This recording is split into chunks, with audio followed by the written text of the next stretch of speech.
નમસ્કાર વિદ્યાર્થી મિત્રો, આજે આપણે ધોરણ 9ની અંદર આવ્યા છે 24મું કબીર કે દોહે.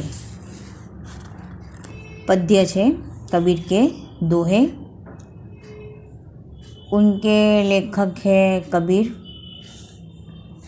उनका जन्म है सन 1398 में, निधन सन 1518 में. भक्तिकालीन निर्गुण संत परंपरा में कबीर का स्थान सर्वोपरि है. जनश्रुति है कि कबीर की पत्नी का नाम लोई, पुत्र का नाम कमाल और पुत्री का नाम कमाली था. तत्कालीन सामाजिक अव्यवस्था के कारण कबीर विधिवत शिक्षा नहीं पा सके, किंतु प्रेम का ढाई अक्षर पढ़कर पंडित हो गए थे. उन्होंने कहा है कि मसीका गद छुयो नहीं, कलम गयो नहीं हाथ. कबीर को स्वामी रामानंद से वेदांत का, सूफी कवि शेख तकी से सूफी मत का और वैष्णव साधुओं के संपर्क में आने से अहिंसा का तत्व मिला. उनकी कविता अनुभव का अथाह ज्ञान भंडार है. जीवन की सच्चाई और वाणी में विश्वास के कारण उनकी कविता हृदय के तार झंझना देती है. कबीर ने अपने युग की विसंगतियों तथा अंतर्विरोधों को देखकर अपनी कविताओं के माध्यम से उन पर खुलकर तीखा प्रहार किया है. मैं कहता आखिन की देखी, तू कहता कागज की लेखी से स्पष्ट होता है कि वे जन्म से विद्रोही, समाज सुधारक, धर्म सुधारक और अपने समय के अनुरूप ही थे. इन्होंने अपनी रचनाओं में सदुक्कड़ी भाषा का उपयोग किया है, जिसमें खड़ी बोली, व्रज भाषा, पंजाबी, पूर्वी हिंदी, अवधी आदि कई बोलियों का मिश्रण है. कबीर की वाणी का संग्रह विजक नाम से प्रसिद्ध है. इसके 3 भाग हैं: रमेनी, सबद, साखी. रमेनी और सबद ये गेय पद है तथा साखी में दोहे संकलित है. तो प्रस्तुत दोहों में कबीर ने विभिन्न पहलुओं पर दृष्टिपात किया है. प्रथम दोहे में परमात्मा घट घट में व्याप्त है, फिर भी हम देख नहीं पाते हैं. दूसरे दोहे में मुझ में जो कुछ है वह ईश्वर का ही है और वह ईश्वर को सौंपने से अपना कुछ नहीं रहता है. तीसरे दोहे में जन्म सार्थक करने हेतु साधु पुरुषों की संगति करने का और चौथे दोहे में अप्रामाणिक रूप से संपत्ति इकट्ठी करके उसमें से दान करने पर स्वर्ग प्राप्ति नहीं हो सकती है.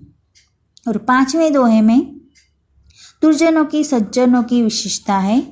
छठे में दूसरों की संपत्ति देखकर दुखी होने के बजाय ईश्वर ने हमें जो दिया है उसमें संतोष रखना चाहिए.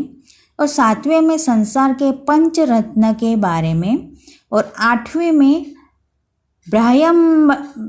ब्रह्मांड का विरोध और 9 में सुख में भी भगवान को याद किया जाए तो दुख हो ही क्या. तो अब हम यहाँ पे कबीर ने 9 दोहे दिए हैं. उन 9 दोहों को हम उसकी समझूती है हम समझेंगे. कस्तूरी कुंडली बसे, मृग ढूंढे बन माही. जैसे कि हम गाते तो कस्तूरी कुंडली बसे, मृग ढूंढे वन माही.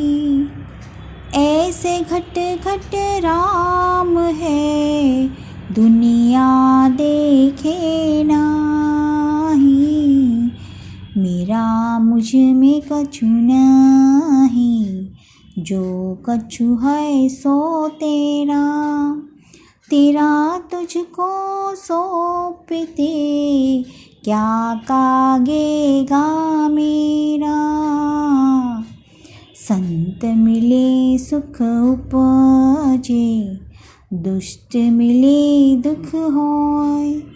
सेवा कीजे संत की, तो जन्म कृताय सोय, तो जन्म कृतार्थ सोय।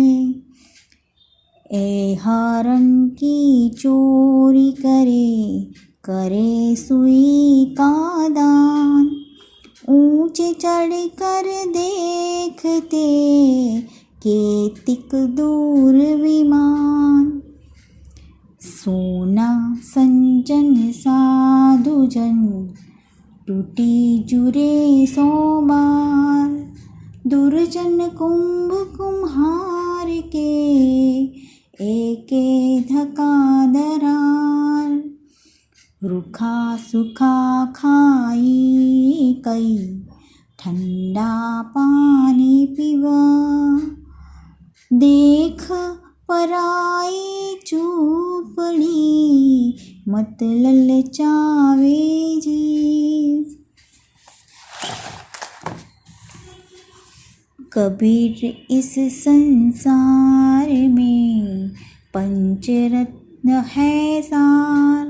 साधु मिलन हरि भजन, दया दिन उपकार।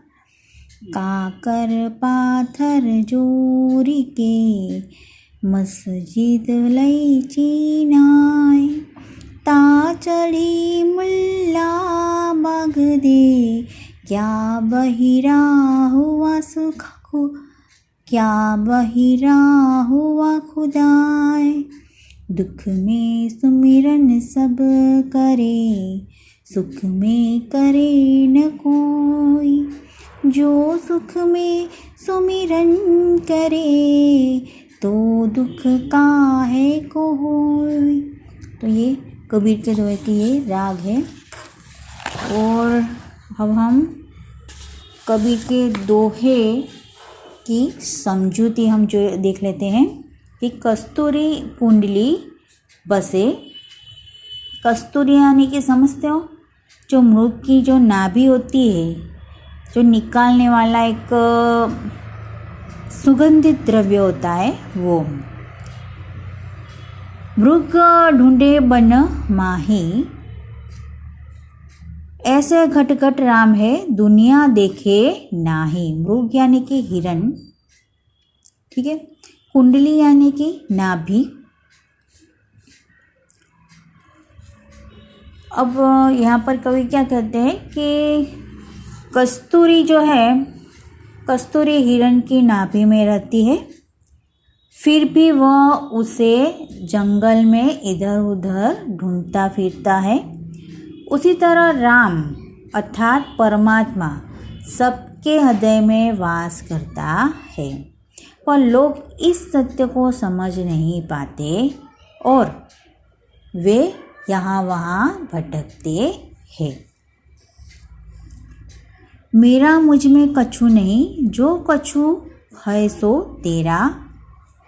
तेरा तुझको सौंपते क्या कागेगा मेरा। तो यहाँ पर कवि क्या कहते हैं कि हे परमात्मा, हे परमात्मा, मेरे अंदर जो कुछ है वह मेरा नहीं है। जो भी कुछ है वह तुम्हारा है। जो तुम्हारा है उसे मैं तुम्ही को सौंपता हूँ, क्योंकि उसमें से किसी से भी मेरा कोई संबंध नहीं है। अब आते हैं, संत मिले सुख उपजे, दुष्ट मिले दुख होए। सेवा कीजिए संत की, जो जन्म कृतार्थ सोए। कृतार्थ यानी कि सफल। यहाँ पर कवि ये कहते हैं कि संत के मिलने पर सुख का अनुभव होता है। क्या होता है? संत के मिलने पर सुख का अनुभव होता है और दुष्ट के मिलने पर मन दुखी हो जाता है। इसीलिए संत की सेवा कीजिए, उससे तुम्हारा जन्म सफल होगा।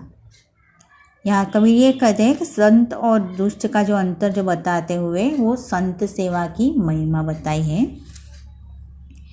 एहरन की जोहर चोरी करे सुई का दान, ऊंचे चढ़कर देखते कैतिक दूर विमान। एहरन यानी कि एरन जो लोहार का एक औजार होता है वो, और कैतिक दूर यानी कि कितना दूर। कैतिक यानी कि कितना, बराबर। तो यहाँ पर ये कवि ये कहते हैं कि कबीर कहते हैं कि लोग एरन की चोरी करते हैं और सुई का दान देते हैं, फिर ये ऊंची छत पर चढ़कर देखते हैं कि उनके लिए स्वर्ग से आने वाला विमान अभी कितना दूर है। तो यहाँ पर क्या बताया गया है कि अप्रामाणिक ढंग से जो ढेर सारा जो कमाकर जरा सा दान देने वाली जो मूर्खता की और इशारा करते हुए उन पर व्यंग किया गया है। सोना सज्जन साधु जन टूटी जुरे सो बार, दुर्जन कुंभ कुम्हार के एके धका दरार। जुरे यानी कि जुड़ता है वो, दरार यानी कि दरज। यहाँ पर कबीर जी क्या कहना चाहते हैं कि सोना सज्जन और साधु लोग रूठने पर भी बार बार जुड़ते रहते हैं। सज्जन अच्छे लोगों से संबंध बनाकर उसे कायम रखते हैं, जबकि दुर्जन लोगों का व्यवहार इससे उल्टा है।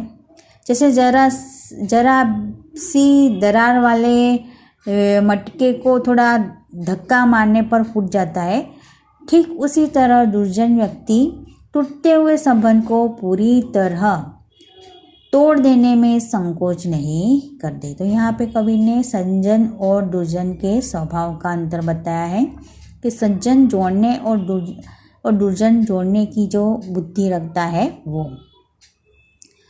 अब आता है आगे, रूखा सूखा खाए के ठंडा पानी पीव, देख पराई चुपड़ी मत ललचावे जीव। अब यहाँ पर कवि ने ये कहा है कि रूखा सूखा खाकर और ठंडा पानी पीकर संतोष मान लो, लेकिन दूसरे की घी से चुपड़ी हुई रोटी देखकर मन को मत ललचाओ। यहाँ पर कवि ने आत्मसंयम और संतोष रखने की सीख दी है।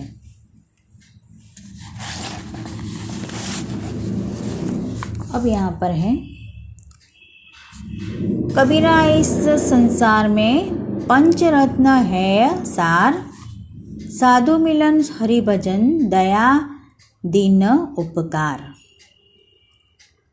अब यहाँ पर कवि ने ये क्या कहा है कि कबीर ये कहते हैं कि इस संसार में रत्न जैसी बहुमूल्य 5 वस्तुएं हैं।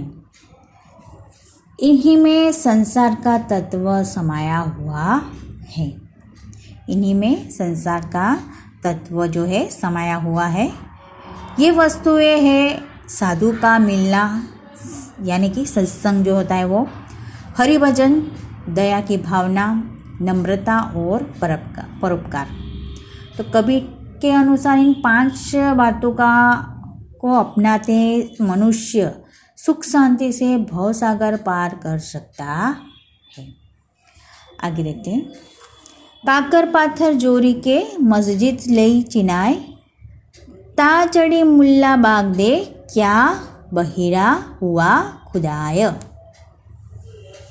यहाँ पर कवि ने ये कहा है कि कंकड़ पत्थर जोड़कर मस्जिद बनाई और उसी पर और उस पर चढ़कर मुल्ला बाग देने लगा, जोर से खुदा को पुकारने लगा। यानी कि कबीर पूछते हैं कि खुदा क्या बहरा हो गया है।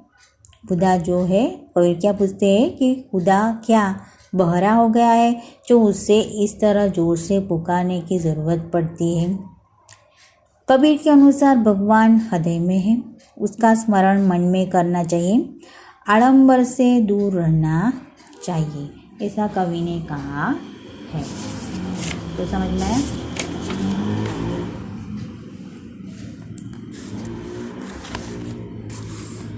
दुख में सुमिरन सब करें, दुख में सुमिरन सब करे, सुख में करे न कोई, जो सुख में सुमिरन करे तो दुख काहे को होय। यहाँ पर कवि क्या कहते हैं कि दुख में सब लोग भगवान के को याद करते हैं और सुख में उसे कोई याद नहीं करता। यदि सुख में भगवान को याद किया जाए तो दुख आए क्यों? तो कबीर का कहना ये है कि चाहे दुख हो या सुख, भगवान का हमेशा स्मरण करना चाहिए। ठीक है, तो यहाँ पर हमारा जो ये काव्य समझौती है ये कबीर के दोहे की, तो ये हमने समझा दी है। अब हमें आता है यहाँ पे आपको शब्दार्थ जो है वो लिखने हैं। जैसे कस्तूरी है तो मृग नाभि से निकलने वाला एक सुगंधित द्रव्य है। कुंडली यानी कि नाभि, मृग यानी कि हिरण, कुथा यानी कि जिसका कार्य सिद्ध हो चुका हो, संतुष्ट मुक्त। एरण यानी कि त्योहार का एक औजार होता है एरण। दरार यानी कि दरज, चुपड़ी यानी कि चुपड़ी हुई, सार यानी कि मुख्य सत, दीन यानी नम्र विनीत, काकर यानी कि कंकड़, पाथर यानी कि पत्थर और सुमिरन यानी कि स्मरण। तो यहाँ पे हमें स्वाध्याय एक बार देख लेते हैं। एक वाक्य में उत्तर दीजिए वो। मृग कस्तूरी को कहाँ ढूंढता है? तो इसका जवाब क्या आएगा कि मृग कस्तूरी को वन में इधर उधर ढूंढता है। मृग कस्तूरी को इधर उधर ढूंढता है। दूसरा प्रश्न है, हमारा जन्म कृतार्थ करने के लिए किसकी सेवा करनी चाहिए? इसका जवाब है हमारा जन्म कृतार्थ करने के लिए हमें संतों की सेवा करनी चाहिए।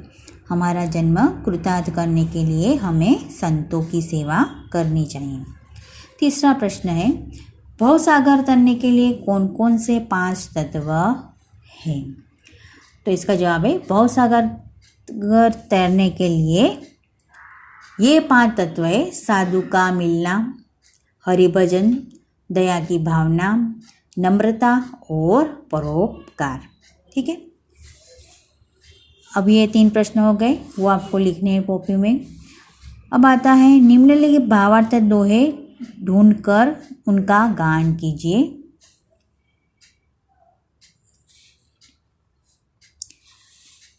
परमात्मा घट घट में व्यापक है, फिर भी हम देख नहीं पाते। तो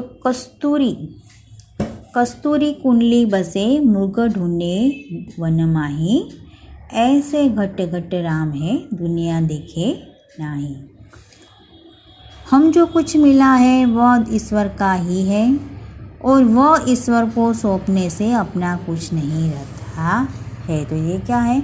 मेरा मुझ में कुछ कछु नहीं, जो कछु हम है सो तेरा, तेरा तुझको सौंपते क्या लगेगा मेरा। तीसरा है, अप्रामाणिक रूप से संपत्ति इकट्ठी करके इसमें से दान करने पर स्वर्ग प्राप्ति नहीं हो सकती। तो तीसरे में क्या आएगा कि एरन की चोरी करे सुई का दान, ऊंचे चढ़कर देखते कौतिक दूर विमान। चौथा है, दूसरों की संपत्ति देखकर दुखी होने के बजाय ईश्वर ने हमें जो कुछ दिया है उसमें संतोष रखना चाहिए। तो ये कौन सा है? रूखा सूखा खाई के ठंडा पानी पिए, देखी पराई चुपड़ी मत ललचावे जीव। तो यहाँ पर ये आपको लिखना है।